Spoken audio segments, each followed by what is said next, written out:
waxaan la hadlayaa dawladda Muuse Biixi Cabdi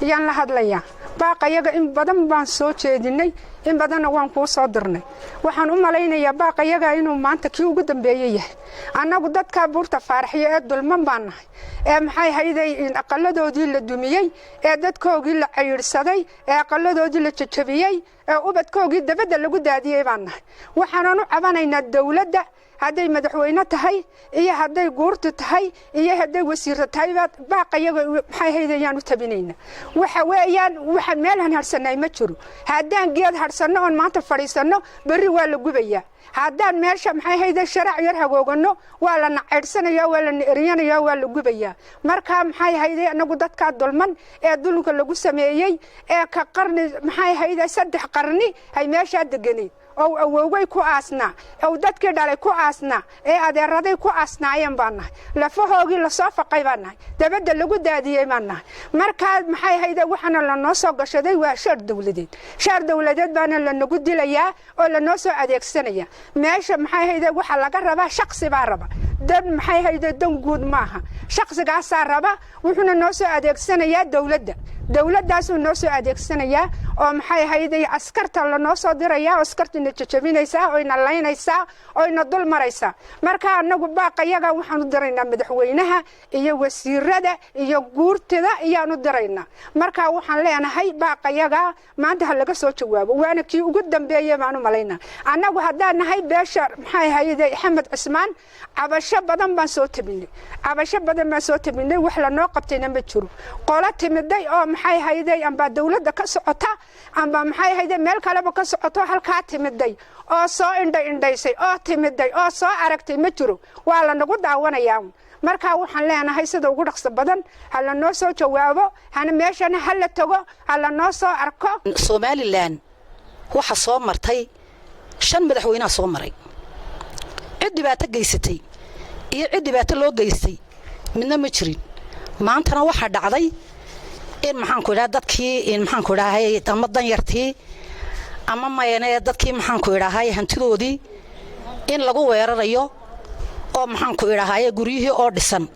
oo ubadkii ku jiraan maxaan ku leeyahay cagafta galiya oo cagaf la galiyay oo beenahayn oo marxaati madoona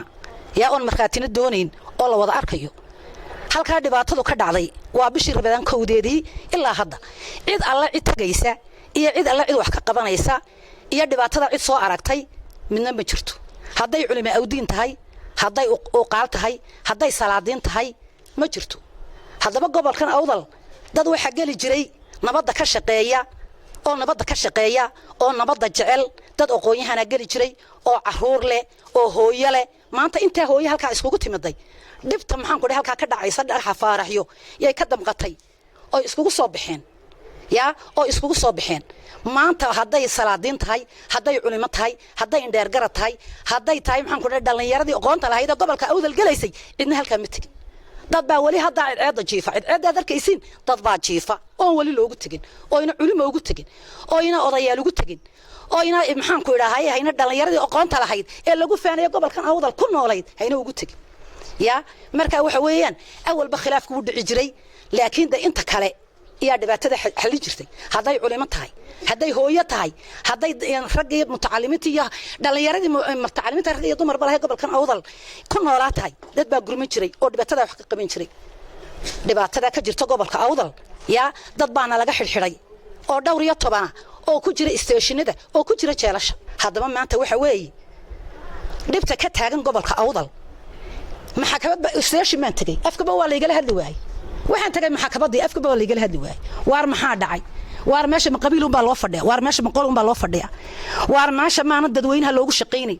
waar dadka isku dhacamaan lagu kala xalinay meesha cidiba way la hadli weeyday dumarka inta leeg halka soo joogsaday waa dumarkii baadka inii taagnaa waa dumarkii inii dalbaadagayay waa dumarkii shalay toora caanka inii saaray waa dumarkii nabadgelyada gobolka awdal siiba ka shaqeynayay ya annagu waxaan leenahay sida ugu dhaqsaha badan leh naloo soo gurmado dadka dulman ee bacadka jiifana waxa loogu qabto guryahooga bartii loogu celiyo guryahoogi bartaa loogu dhiso halkan waxaan kaga cabanaynaa waxaan halka u nimidnaa waa cabasho aan ku qabno halka aan horta waxaan ku yiri madaxweynaha Muuse Biixi Cabdi waxaan u diraynaa baaq aad u xoog leh waxa weeyaan dalka adaa lagu dhaariyay dadkana adaa lagu dhaariyay xilkana adaa u dhaartay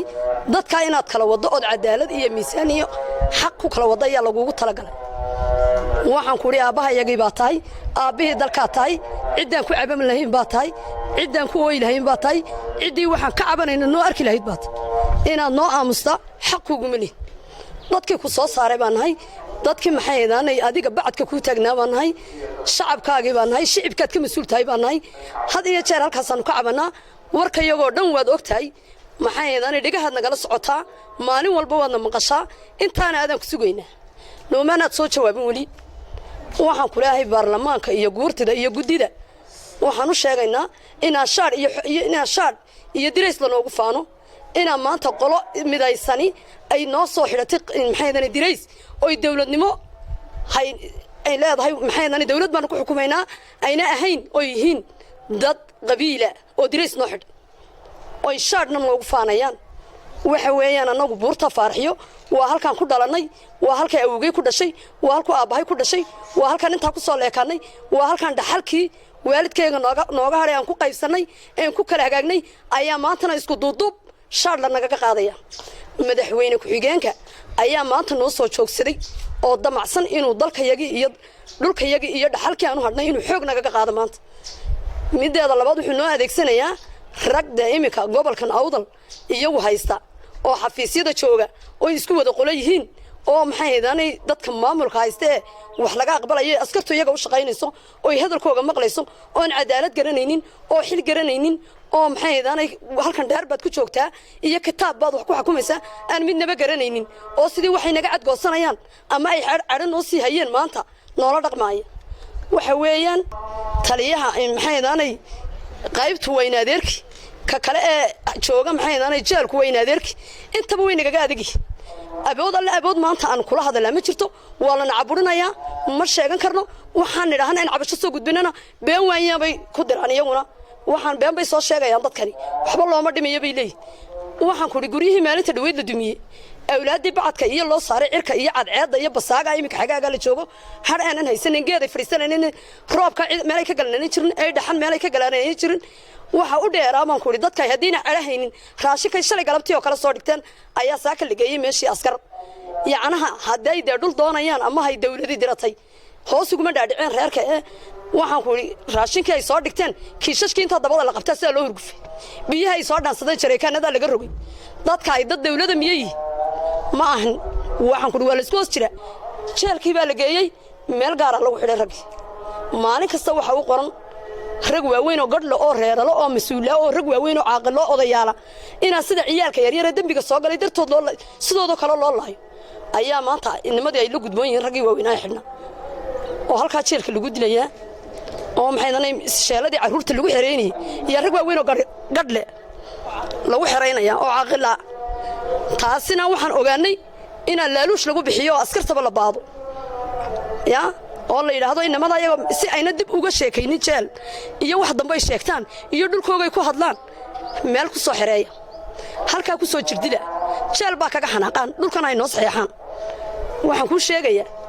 annagu intaaba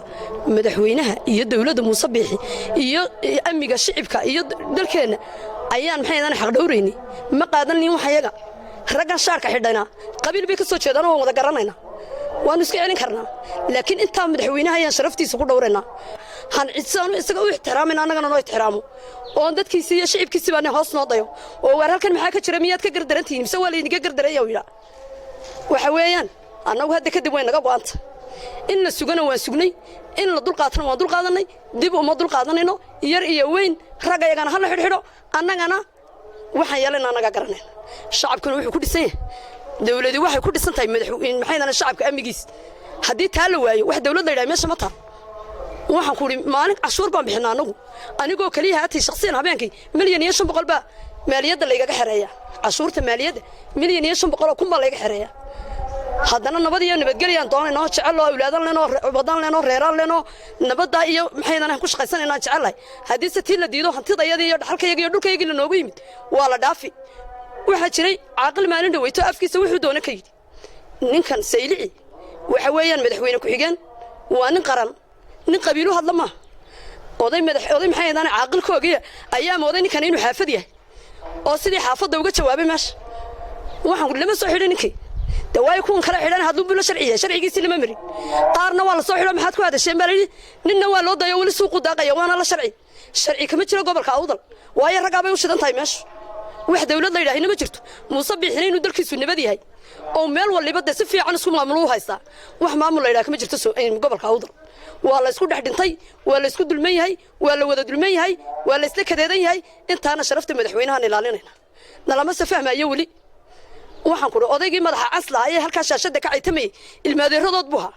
lama soo qaban lama xidhin gacan baa lagu siiyaan ku intii ereeyo ku hadlay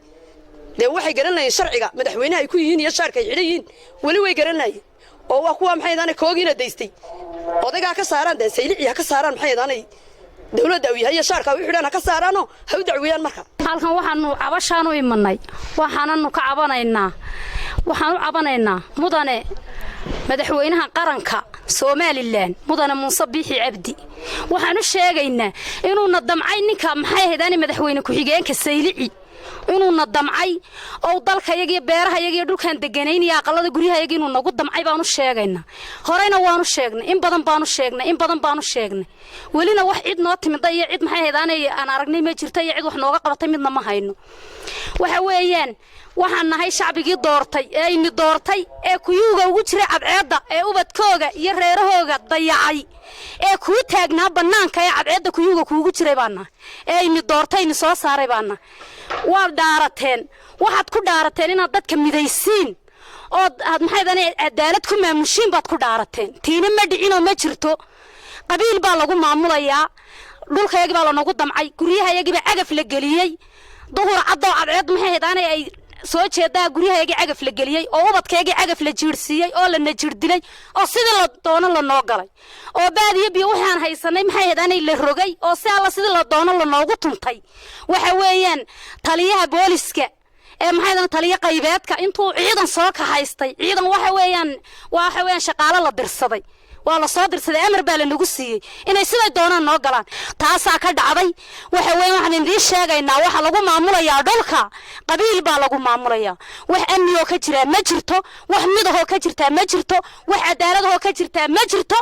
madaxweynaha u sheegaynaa waxa sida noo galayna waa madaxweyne ku xigeenka saylici weeyaan waxa uu doonaya dan guud baan doonaya buu leeyahay uu ku marmarsiyoonaya isaga doonaya inuu guriga ka dhisto raba waa halkay guryaha ku dhisnaayeen ayuu guriyihii ka dumiyay isagna guriyuhu ku dhisanaya taay siday ku dhacdaan ku weydiinayna madaxweyne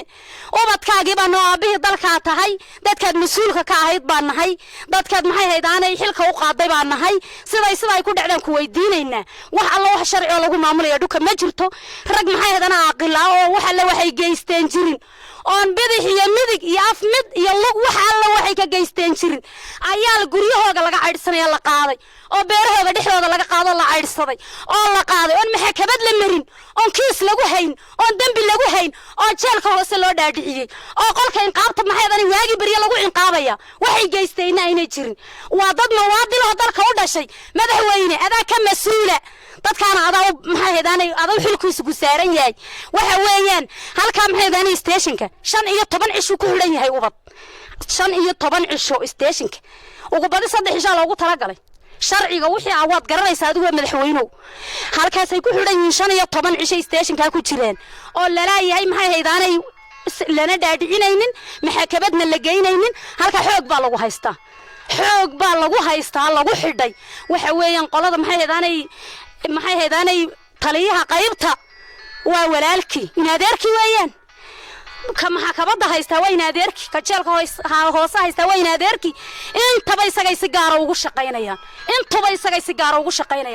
intuba isagay amarkiisa fulinayaan dadka quwad iyo xoog baa lagu haystaa shaarkaagana waa loogu gabanayaa dawladnimada Soomaaliland baa loogu gabanayaa waxaan doonaynaa waxa inaad kala cadayso inay taasi xaq maxay ahaanay sida ay u shaqeynayso tahay iyo inaad adu xaqiiqadii runtaada laga rabaa inaad kala saarto kala cadayso dadka maxay shaarka lagu haysto ee dulman ee shaarka lagu maamulayo qabiilka lagu maamulayo adana shaar dawladeed loogu gabanayo adaanu ka rabnaa inaad kala cadayso waxaan baa ku diraynaa madaxweynaha iyo baarlamaanka iyo guurtida iyaan baa ku diraynaa inay ninkaas saylixiyo dulunka ku socda hay naga qabtaan